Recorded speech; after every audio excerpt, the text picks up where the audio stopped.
The first time Karen broke into my garage, I didn't even bother running outside.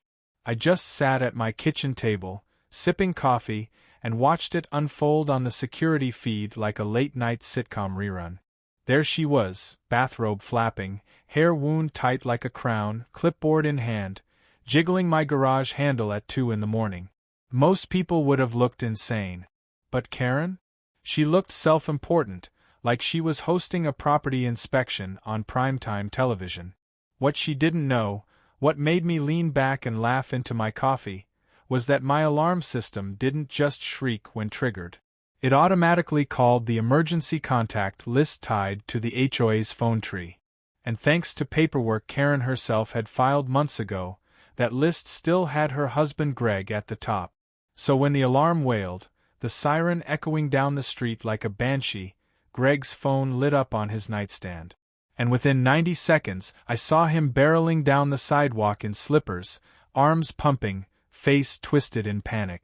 He caught her in the act. My camera zoomed in perfectly. Greg yanking her by the elbow, Karen screeching like he'd insulted royalty, the alarm wailing behind them as if applauding. It was poetic.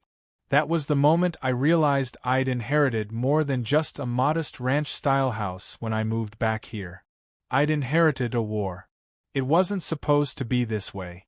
After 22 years in the army, most of them spent bouncing between war zones, I came home to rebuild something simple. My father's land had been whittled down over the years, my brother had sold off his share, and all I wanted was to tend to what was left. Cracked soil, a 2-bedroom rancher with weathered siding, and the old red barn that creaked like it had secrets. I wasn't looking for neighbors, or drama, or community politics. Just quiet. But quiet is the one thing Karen couldn't tolerate. From the moment I parked my truck on the cracked driveway, she was there. Clipboard in hand, smile tight enough to snap a tooth. "Welcome to the neighborhood," she said, before rattling off the community standards, like she was reading commandments from stone tablets. Grass no longer than 3 inches. Mailboxes aligned at a 90-degree angle. Garages free of unsightly storage. I'd barely unloaded my duffel before she was asking for my HOA dues and reminding me that she, as vice president, was the face of this neighborhood. I thanked her politely, closed the door, and made a note: never underestimate the enemy. The first few weeks were manageable. Notices taped to my door, passive-aggressive emails about unsanctioned equipment parked in my driveway, by which she meant my dad's old tractor, and her sudden appearances whenever I so much as coiled a hose wrong. Annoying but survivable. But the garage was different. That was my line. The garage was where I'd set up everything I cared about. Dad's tools, the rebuilt tractor engine, the battered footlocker from my deployments, the file cabinet stuffed with paperwork. It wasn't just a garage. It was the last piece of order I could control. So when Karen broke in, clipboard under her arm, muttering about community inspections, something in me clicked. The alarm screamed. Lights flashed. And Greg, poor Greg, stumbled into frame like a man who'd already lived this scene too many times. On the feed, I watched him grab her wrist. She twisted, yanking free, pointing at my camera like it was a sniper scope. Her mouth moved fast, words lost under the siren, but I didn't need audio. I'd seen enough interrogations to recognize someone building their defense even while caught red-handed. Finally, Greg dragged her down the driveway, slippers slapping, bathrobe tangling around her ankles. The siren cut off when I reset it from my phone, the silence almost as loud as the noise had been. I sat back, staring at the frozen image on the screen. Karen mid-scream. Greg mid-drag. The garage still locked. I should have been angry. Any other homeowner would have been. But anger burns fast, and I'd learned long ago that patience is deadlier. Karen wanted to play queen. I was fine letting her. Queens fall hardest when the crowd sees the crown is made of tin. The next morning, the war came to my doorstep, literally. A bright yellow violation notice taped to my front door, written in Karen's jagged handwriting. Improper garage security fixtures, it read. My alarm system, according to her, was a danger to community tranquility. I laughed so hard I nearly spilled my coffee. Let me get this straight. She broke into my garage, set off my alarm, dragged her own husband into a midnight circus, and now I was the problem? I peeled the notice off, smoothed it flat, and filed it in a folder labeled Karen's Greatest Hits. It was the first of many. As I walked back inside, I spotted Greg across the street, hunched over his car, pretending to check the oil. He glanced up, caught my eye, and mouthed sorry. I gave him a nod. He looked like a man apologizing not just for last night, but for every moment he'd been chained to Karen's crusades. That's when it clicked. Greg wasn't her accomplice. He was her prisoner. It didn't make me pity him. Not yet. But it did make me wonder how long a man can live in the blast radius of someone else's war before he turns to shrapnel. That evening, I sat in the garage, door open, tools spread across the workbench. Let her see me. Let her know I wasn't hiding. The sun dipped low, shadows stretching across the driveway. I heard the unmistakable clip-clop of her heels before I saw her. She stopped at the edge of my driveway, hands on hips, clipboard tucked under her arm like a sidearm. "You violated code," she said flatly. "By locking my garage? By installing unauthorized alarm equipment." I leaned against the workbench, wiped grease from my hands. Funny. I thought breaking into someone else's garage was unauthorized. Her face tightened. "Don't be dramatic." "Trust me," I said. "You haven't seen dramatic." She huffed, scribbled something on her clipboard, and stormed off. I watched her go, her bathrobe now swapped for a blazer, her crown still firmly invisible but heavy all the same. When the garage door rolled shut behind me, I realized something important. This wasn't just about bylaws or alarm systems or even a nosy neighbor. This was about power. Karen needed it like oxygen, and anyone who didn't bow was suffocating her. She'd come into my garage to prove she could. To prove there was nowhere I could close her out. But she'd tripped my alarm. And worse, she'd tripped her husband. She thought she was in control. She didn't realize she'd already set her own trap. And me? I was perfectly happy to let her keep pulling the rope. Because the thing about alarms is, once they're triggered, everyone hears the noise. When the alarm screamed through the neighborhood and Karen's husband, Greg, came barreling down the sidewalk in his slippers, I thought the circus was over. He yanked his wife out of my garage, muttered something about overreacting again, and dragged her home.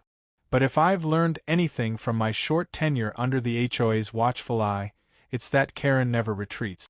She reloads. The morning after the break-in, I opened my blinds and found a bright yellow notice taped to my front door. Big block letters at the top read, "Urgent HOA violation." The crime? Improper garage security fixtures. According to Karen's handwritten addendum at the bottom, my alarm system was too aggressive and caused community distress.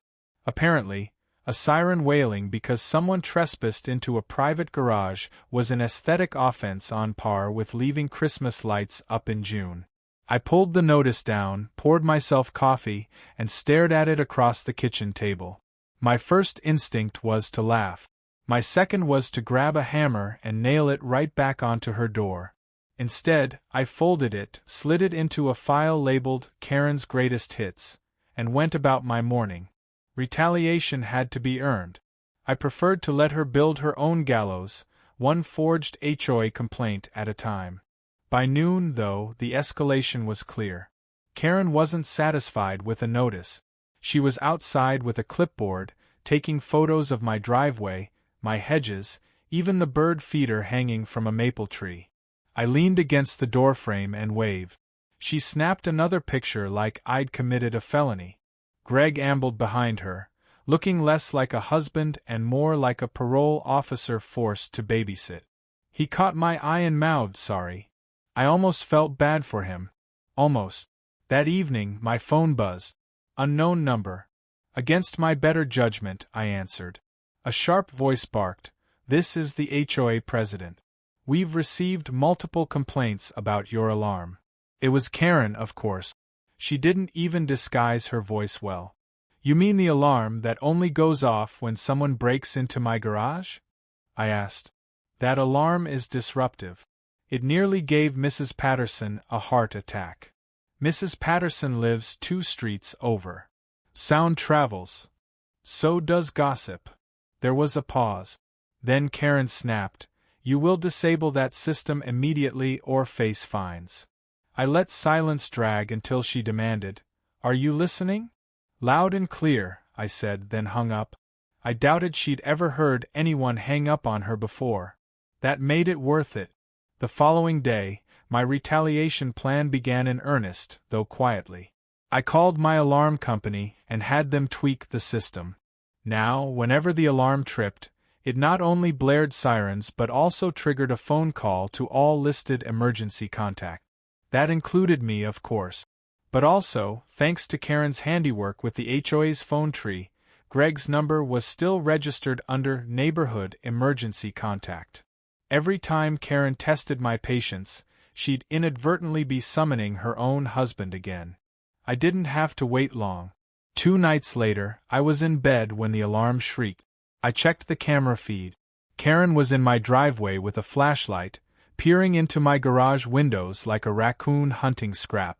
The alarm blared, my phone buzzed, and somewhere across the street, Greg's ringtone wailed. By the time I got outside, Greg was stomping up the driveway, robe flapping. For God's sake, Karen, he shouted. Do you know what time it is? I was just checking for code violations, she snapped. At midnight. She whirled on me. You see what you've done? You're dividing families now. I raised an eyebrow. Pretty sure you're managing that on your own. Greg sighed so hard it sounded like resignation in physical form. He grabbed her wrist and dragged her away again, muttering apologies. The next morning, another notice appeared on my door. Illegal bird feeder installation. I stared at it, then at the actual feeder, a plain wooden thing my niece had built in shop class. The violation? Encourages unsightly wildlife activity. The unsightly wildlife in question was a pair of robins. I decided it was time to step up the game. Not by removing the feeder, but by upgrading. I bought 2 more, brighter and bigger, and hung them from the front tree like ornaments. If Karen wanted to nitpick, I'd give her a forest. Sure enough, by the weekend, she was in my yard again, camera clicking furiously. This time, though, Greg wasn't trailing behind. Instead, he was sitting on their porch, head in his hands, watching his wife spiral deeper into obsession. That night, the phone rang again. Greg's voice, low and tired. Look, man, I don't know what she's doing anymore. She says you're some kind of threat to the neighborhood. She's filing reports left and right. I can't stop her. You could try, I said. He gave a humorless laugh. You don't know her like I do. She won't quit until she feels like she's won. Then maybe she should pick battles she can win. The silence stretched. Finally, he muttered, Just watch your back. She's not going to let this go. Then he hung up. I sat back in my chair, staring at the phone. For once, Greg didn't sound like the spineless sidekick to her HOA crusade. He sounded like a man bracing for collateral damage. The next escalation came fast.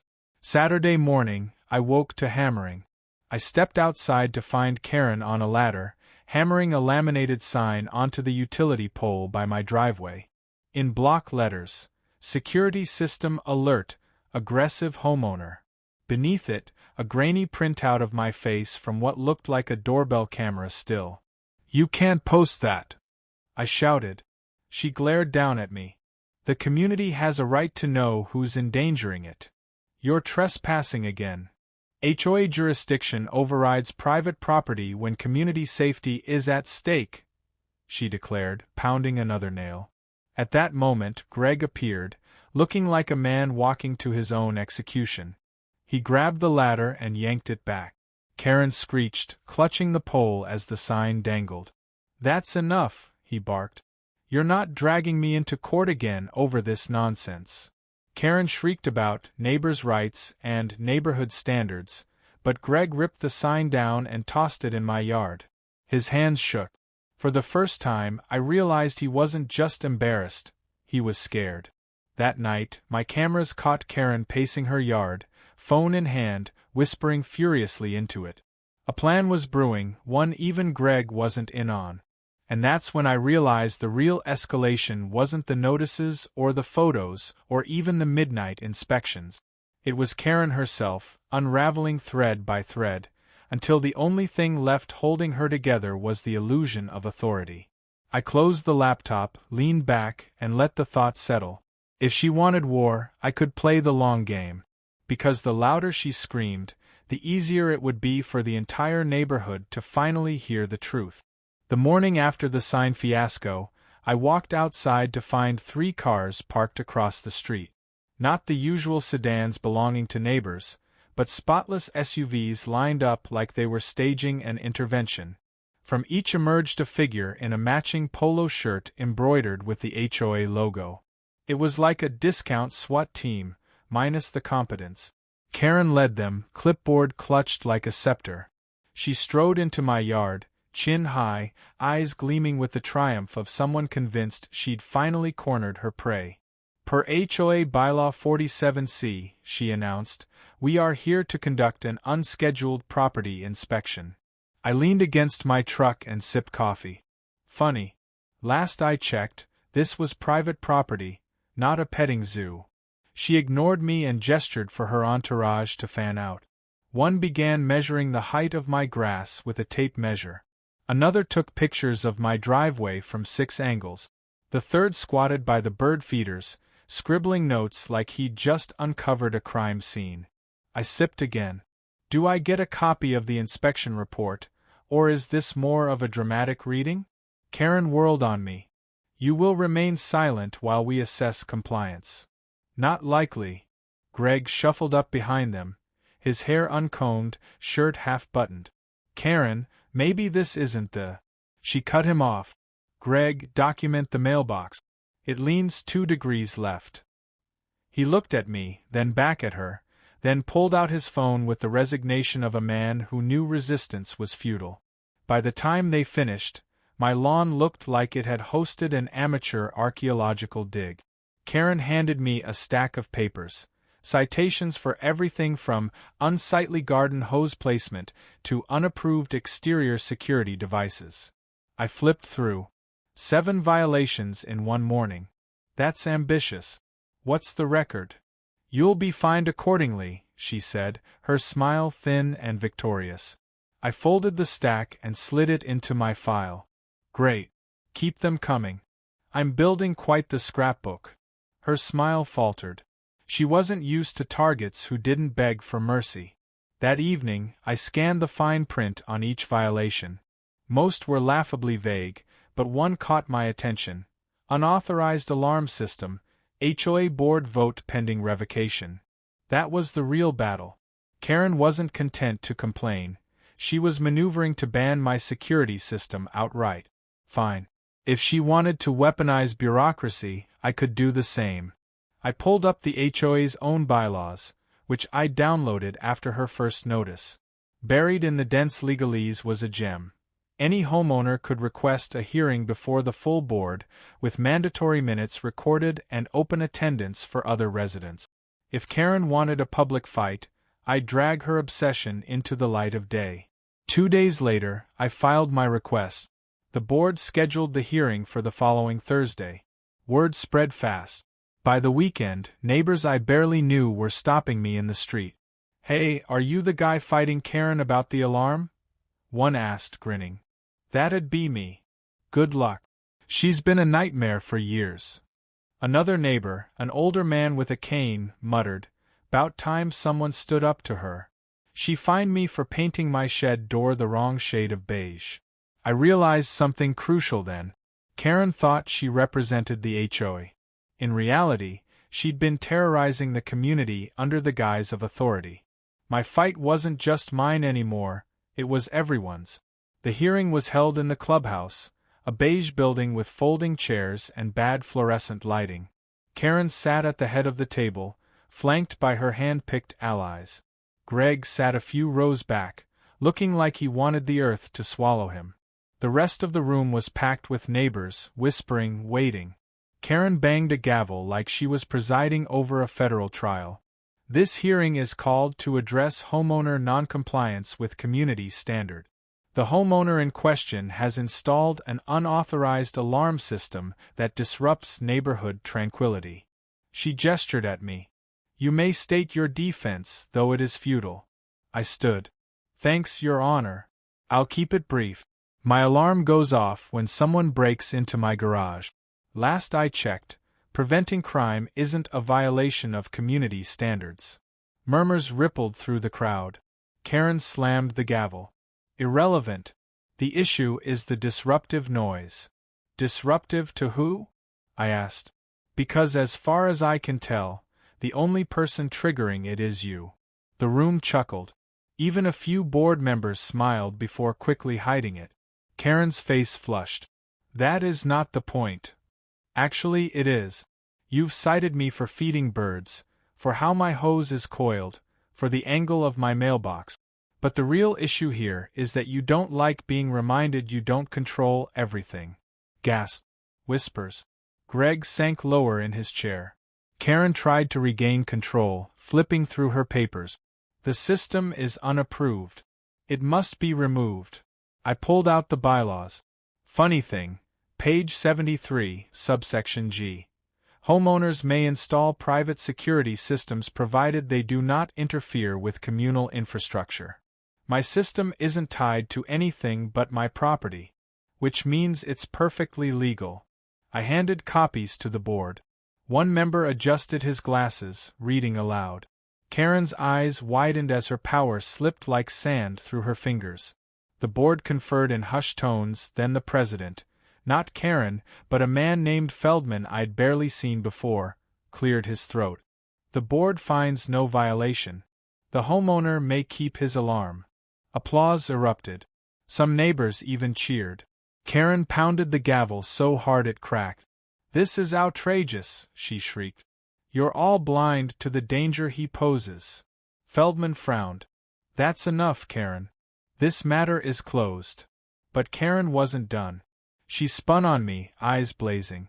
You think this is over? I will not stop until you are gone from this community. I smiled. Good to know. Saves me the trouble of wondering. The meeting adjourned. Neighbors clapped me on the back as we filed out. One whispered, You just did what we've all wanted to for years. Outside, under the yellow glow of the parking lot lights, Greg approached me. His face was pale, his voice low. You just humiliated her in front of everyone. She won't forgive that. I'm counting on it, I said. He shook his head. You don't understand. She's already talking about drastic measures. She won't stop with notices and hearings. She's going to cross a line. I studied him.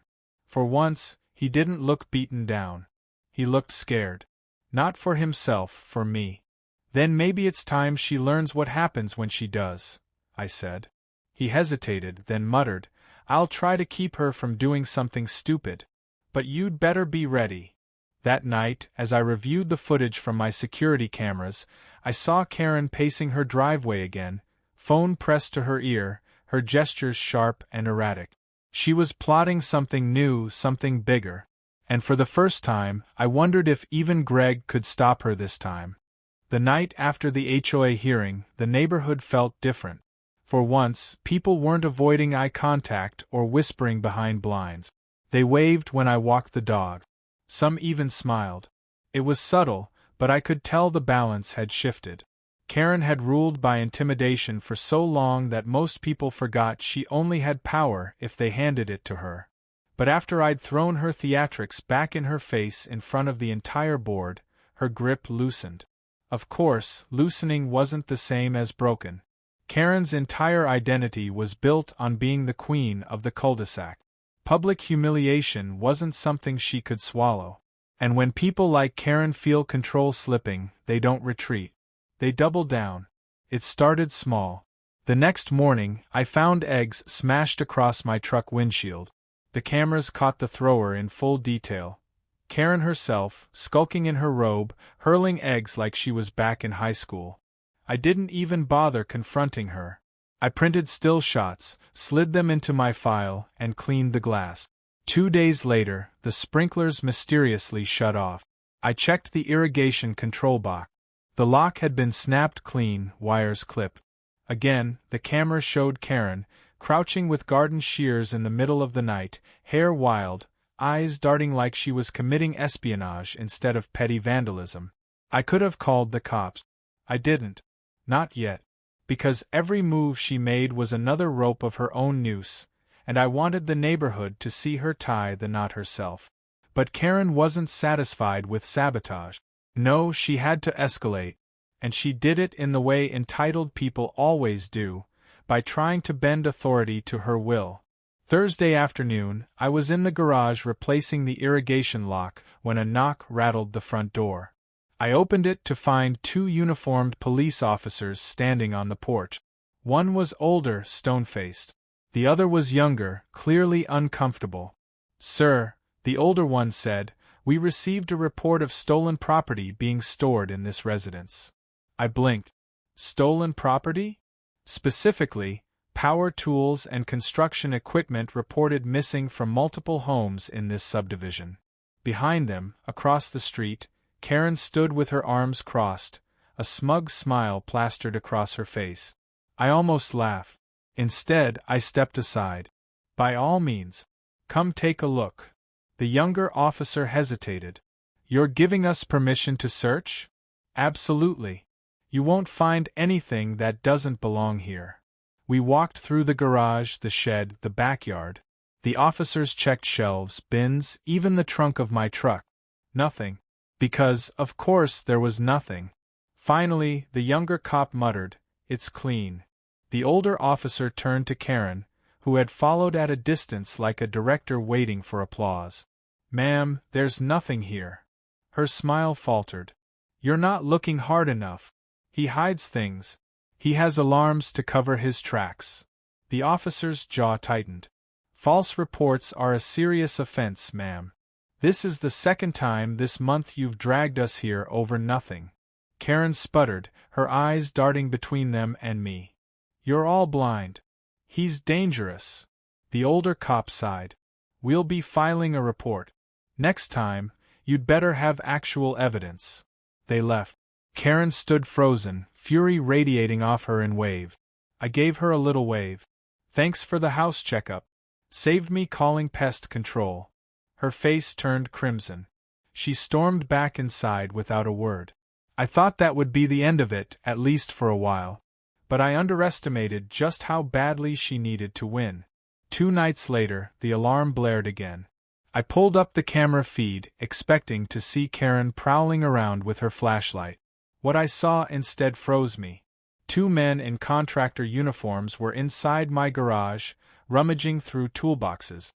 One carried a crowbar, the other a duffel bag. They weren't neighbors, I'd never seen them before. And standing just outside the garage, whispering instructions like a field commander, was Karen. I hit the panic button on my phone. Sirens wailed, lights flashed, and the cops were called instantly. The men bolted, dropping tools as they ran. Karen, realizing the cameras had her dead to rights, sprinted after them, robe flapping. By the time officers arrived, the intruders were gone. But the footage was crystal clear. 2 men breaking in. And Karen outside, directing them. The cops didn't even bother questioning me this time. They went straight to Karen's house. I watched from my porch as they knocked. Greg opened the door, looking like he hadn't slept in days. Karen appeared behind him, hair wild, voice shrill. She argued, gestured, denied. But the officers had already seen the footage. They left with copies, promising to follow up with investigators. For the first time, Karen didn't strut. She retreated. The neighborhood buzzed the next day. People clustered in driveways, whispering about the break-in. Someone stopped me at the mailbox. "Is it true Karen hired people to break into your garage?" "Don't know about hired," I said. "But she was definitely there." Word spread fast. By evening, half the street had seen the footage. Karen's empire was crumbling in real time. Greg approached me that night, hands shoved in his pockets, eyes hollow. She's out of control. I tried to stop her. She wouldn't listen. You knew about the break-in? He shook his head. I knew she was planning something, but not that. She kept saying if the HOA couldn't punish you, she'd make sure someone did. Greg, she crossed the line from nuisance to felony. He nodded slowly. I know. And I think she knows it too. But she's not going to stop until she drags us both down. I studied him. He wasn't just scared anymore. He was broken. Living with Karen had hollowed him out, and now he was just waiting for the collapse. Then maybe, I said, it's time to let her collapse. For the first time, he didn't argue. That night, I reviewed the footage again. Karen, standing outside my garage, whispering orders to strangers like she was running a sting operation. It was damning, undeniable, and perfect. I saved multiple copies, uploaded them to a secure drive, and sent one to Feldman, the HOA president. He replied almost instantly, "This changes everything. Emergency board meeting tomorrow." When the neighborhood woke up, Karen wasn't the queen anymore. She was the defendant. The emergency board meeting was scheduled for Saturday evening, and by noon the clubhouse parking lot was already overflowing. Neighbors who hadn't set foot in an HOA gathering in years dragged lawn chairs across the grass, murmuring like townsfolk gathering for a public trial. I arrived a few minutes early with a USB drive tucked into my pocket. Feldman, the HOA president, waved me over. His face was grim but steady. "We've got your footage queued up. I don't think anyone's going to dispute what they see." Inside, the board table was packed. Karen sat at the far end, shoulders squared, jaw tight. She wasn't the smug monarch I'd come to know. She looked cornered, but there was still a dangerous spark in her eyes, the kind people get when they're too stubborn to admit the game is over. Greg sat behind her, slumped like a shadow, his gaze fixed on the floor. When the room quieted, Feldman cleared his throat.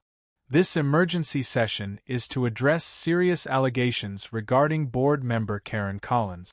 Evidence has been submitted indicating she participated in, and potentially orchestrated, a criminal break-in at a neighbor's property." Gasps rippled through the room. Karen's face reddened. She sprang to her feet. "This is a farce. A smear campaign. She jabbed a finger at me, has manipulated everyone here into believing he's some kind of victim when he's the real threat." Feldman held up a hand. "You'll have a chance to speak. But first, the evidence." The lights dimmed and the projector flickered on. The footage played. 2 men in contractor uniforms breaking into my garage, stuffing tools into a bag. And there, standing just outside, Karen herself, whispering instructions, pointing toward shelves, gesturing for them to hurry.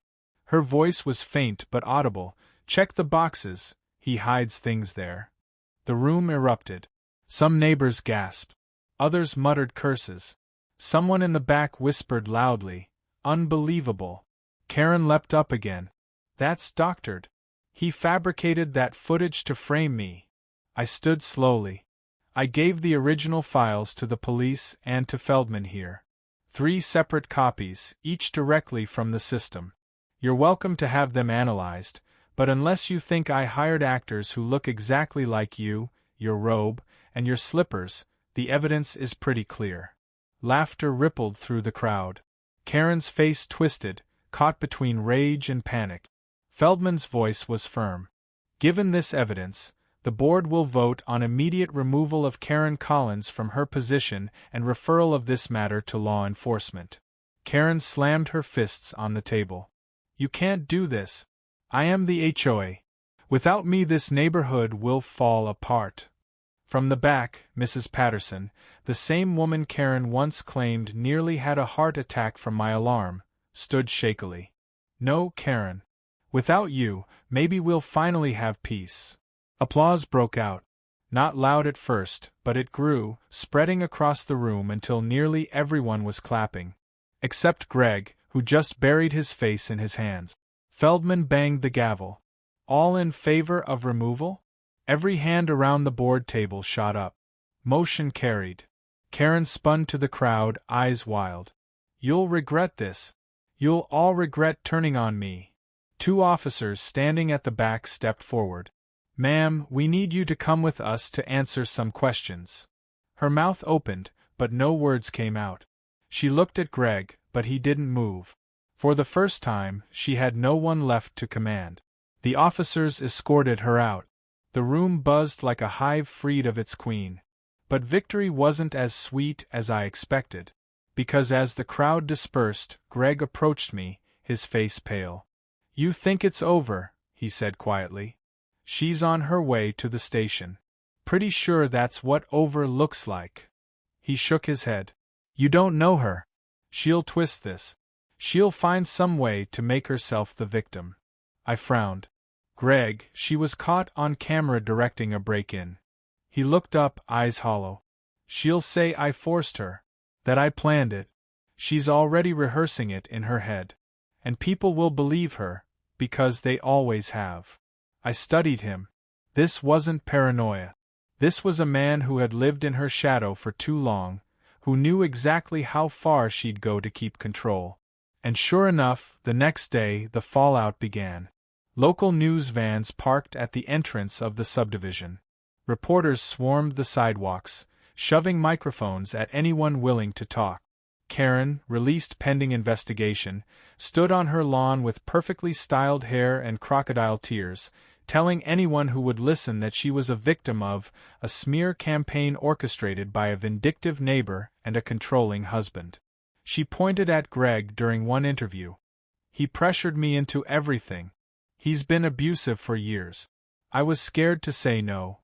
Greg just stood there, silent, hollowed out completely. I watched from my porch, jaw tight. It was a new tactic. If she couldn't be the queen, she'd be the martyr. And if throwing her husband under the bus bought her sympathy, so be it. Neighbors weren't buying it, though. One by one, they began to speak to reporters too. The man with the cane told them about the shed door she fined him for. A mother described how Karen tried to shut down her kid's lemonade stand. Even Mrs. Patterson spoke, her voice trembling but firm. "She's been terrorizing us for years." He's the only one who stood up to her. Karen's narrative cracked, but she didn't care. She doubled down, filing a restraining order against me, claiming I harassed her, stalked her, and manipulated the entire community into hating her. When the papers were served, I couldn't help but laugh. My lawyer, yes, by then I had one, smirked as he flipped through them. "Don't worry. These won't hold. The evidence is stacked against her." But the point wasn't to win in court. The point was to drag me through as much mud as possible, to bleed me dry with attention, time, and money. Karen wasn't fighting for power anymore. She was fighting to survive the collapse of her own empire, and she was willing to scorch earth to do it. That night, as I sat reviewing security footage yet again, Greg knocked on my door. He looked worse than ever. "She's not stopping," he whispered. "I know." He swallowed hard. "I'm leaving her." I blinked. For a moment I thought I'd misheard. "I can't stay," he said. "Not after this. Not after she tried to pin everything on me. I've defended her for years, even when I knew she was wrong. But this," his voice cracked, "this was too far." I nodded slowly. "You'll have support. People see the truth now." But he shook his head. "You don't understand. She'll come after you harder. She'll come after me harder. She's losing everything, and when she loses, she burns." I leaned back, the weight of it settling. He was right. Karen wasn't just desperate, she was dangerous. And if the last few weeks had taught me anything, it was that a cornered Karen was the most volatile of all. When Greg left, I sat in the quiet for a long time, the hum of the refrigerator the only sound. Then my phone buzzed. An email alert. No subject line. No sender listed. Just one attachment. A grainy still shot from my security footage. It was of me, standing in my own garage. And the timestamp had been altered to make it look like I was the one breaking in. Karen's final counterattack had begun. The fake screenshot sat in my inbox like a rattlesnake, waiting for me to reach toward it. At first glance, it was damning. Me in my garage, hunched over a toolbox, time-stamped the exact night of the break-in. To anyone who didn't know better, it looked like I was caught red-handed, staging my own victimhood. I stared at it, both furious and almost impressed. Karen had always been petty, dramatic, entitled, but this was a new level. It wasn't just harassment anymore. It was calculated sabotage. I forwarded the email to my lawyer, Mark, who called me less than an hour later. "She's sloppy," he said, his voice calm. "The timestamp is off by 6 minutes compared to your system's embedded logs. Anyone with basic forensic software can tell this was manipulated." "That doesn't matter if she spreads it before anyone checks," I replied. He sighed. "Unfortunately, you're right. In cases like this, perception is often the battlefield." By morning, perception was already being weaponized. The same local news crew that had been on Karen's lawn now had the screenshot, delivered anonymously. The anchor's voice dripped false balance. While allegations against HOA member Karen Collins continue, new evidence suggests her neighbor may have staged the entire incident. I nearly choked on my coffee. Staged? Suddenly, I wasn't the victim anymore, I was the suspect. Neighbors texted me screenshots of the broadcast, half outraged, half worried. "We don't believe it," one wrote. "But you'd better get ahead of this." Karen, of course, played her part perfectly.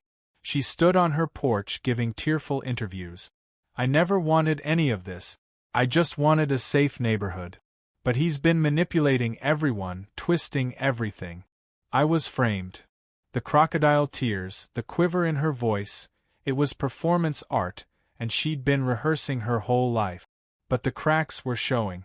Greg wasn't by her side anymore. The day after his quiet confession to me, his car disappeared from their driveway. Word spread quickly, he'd left her. Some said he'd moved in with a cousin. Others claimed he was staying in a motel. All I knew was that for the first time, Karen didn't have him trailing behind her like a reluctant bodyguard. Without Greg, she looked smaller, even as she screamed louder. Mark and I met with the police that afternoon. He laid out the original footage, the security logs, and then the doctored still. "Look here," he said, tapping the screen. "Compression artifacts don't match.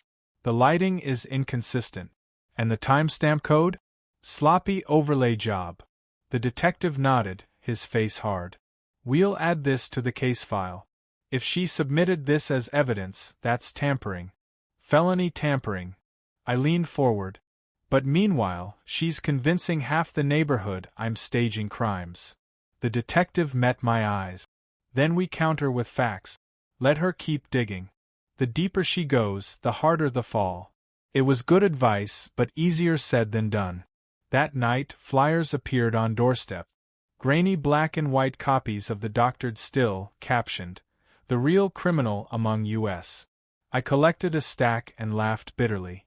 The paper was cheap, the ink smudged, but the message was clear.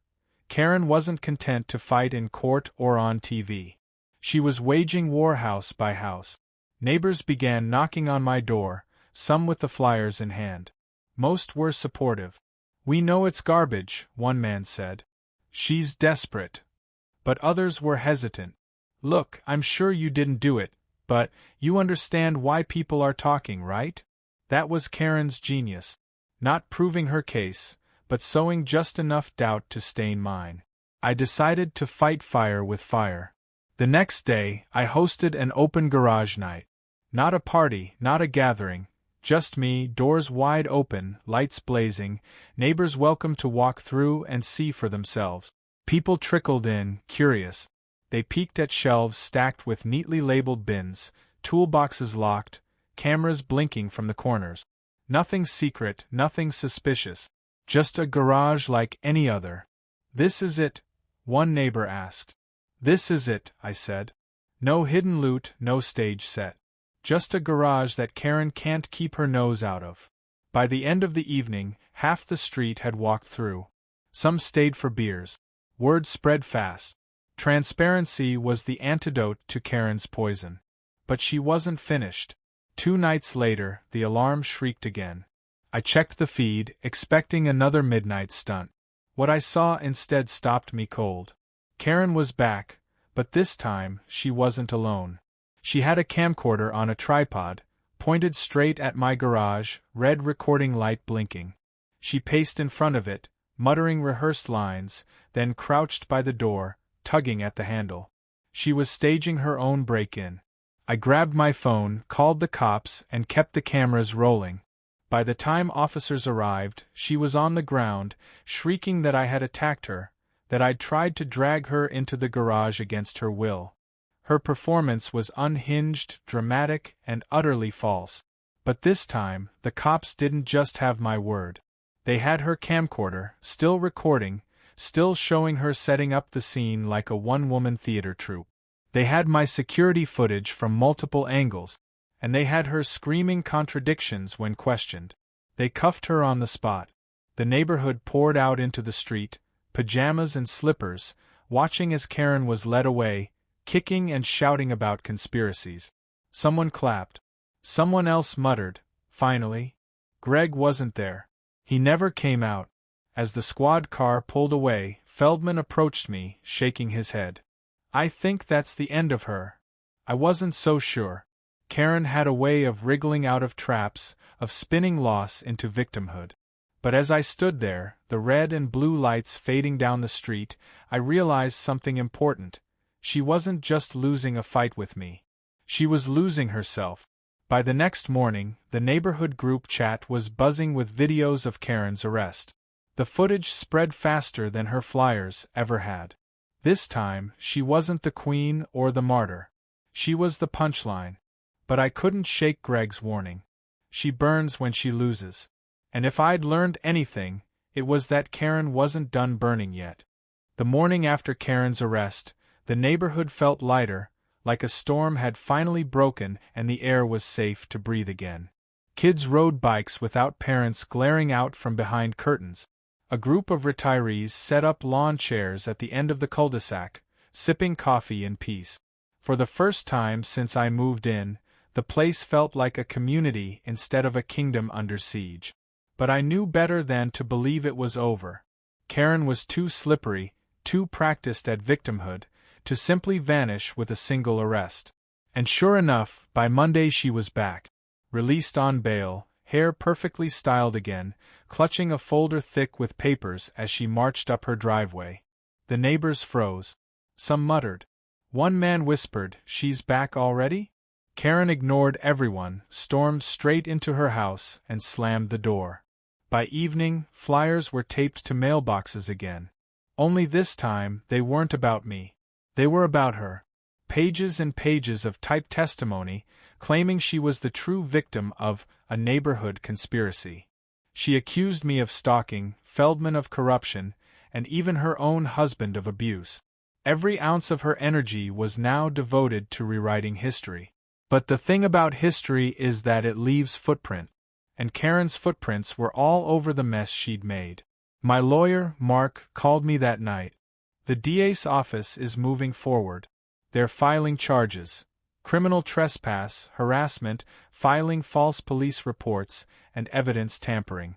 I let out a low whistle. That's a full house. She's in deep, Mark said.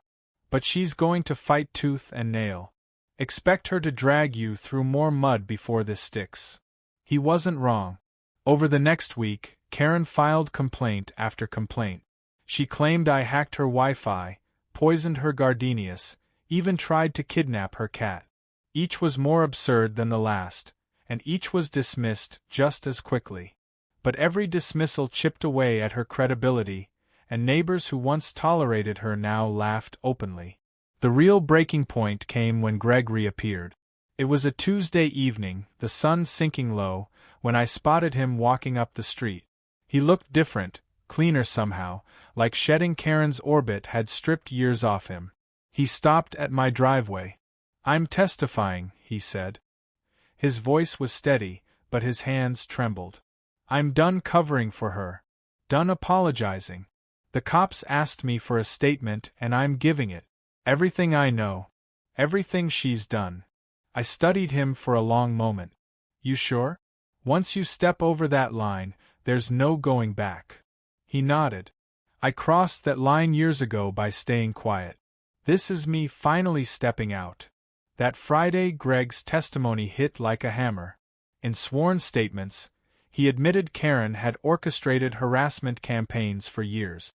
The fines, the notices, even the so-called anonymous complaints that justified her inspections, most had been written by her. He confessed she'd bragged about manipulating board votes, bullying neighbors into silence, and keeping files on everyone's weaknesses to use as leverage. The neighborhood was stunned. Some felt vindicated. Others felt betrayed. But no one doubted him. Greg, once her shadow, had become her undoing. Karen reacted exactly as expected, by exploding. She stormed onto her lawn, screaming at Greg across the street, calling him a traitor, a liar, a coward. She shrieked that he'd regret betraying her, that everyone would regret turning on her. But no one rallied to her side. Not anymore.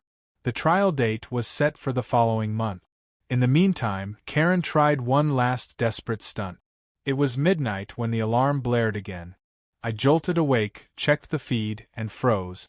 Karen was in my yard, wild-eyed, clutching a hammer. She swung at the cameras, knocking one clean off the wall, then stumbled toward the garage, screaming incoherently. Within minutes, the sirens of approaching cruisers drowned out her shrieks. Officers tackled her on the lawn, pulling the hammer from her grip as she fought like a cornered animal. She was arrested again, this time with no bail. The neighborhood gathered in silence, watching as the patrol car drove away. No one cheered. No one clapped. It wasn't triumph anymore. It was tragedy, ugly and raw. Greg stood apart from the crowd, shoulders hunched, eyes wet. I walked over, rested a hand on his shoulder. "You did what you had to," I said. He nodded slowly. She couldn't let go. Even when everything was gone, she had to keep fighting. And now, he trailed off. She fought herself into a corner, I finished. He looked at me, and for the first time since I'd known him, there was no fear in his eyes. Just relief. The trial was swift. With Greg's testimony, the video footage, the false evidence, and her midnight hammer rampage, the jury didn't need long. Karen was convicted on multiple counts. Sentenced to probation, community service, and mandatory psychiatric evaluation, she was also banned from serving on any HOA board again. When the gavel fell, the neighborhood exhaled as one. Life slowly returned to normal. The flyers disappeared. The notices stopped. Lawns grew a little longer, mailboxes leaned a little more, and nobody cared. Without Karen's iron grip, the HOA became what it was supposed to be, boring.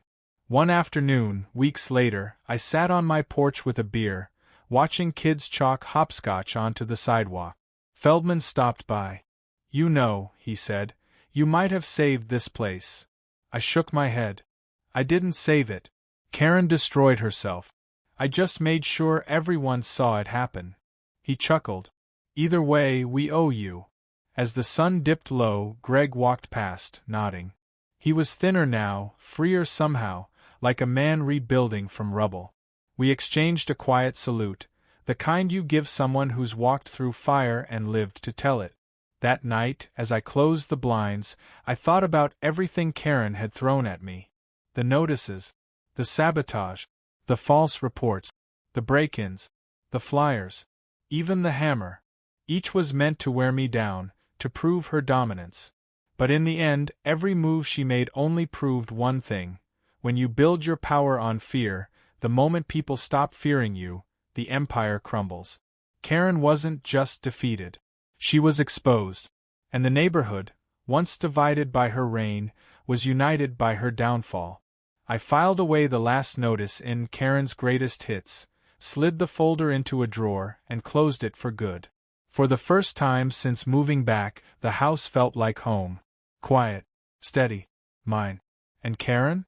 She became nothing more than a cautionary tale, whispered about at block parties, remembered not with fear, but with a kind of stunned disbelief. Because in the end, she hadn't just broken into my garage. She'd broken into her own life, shattered it, and set off an alarm that couldn't be silenced.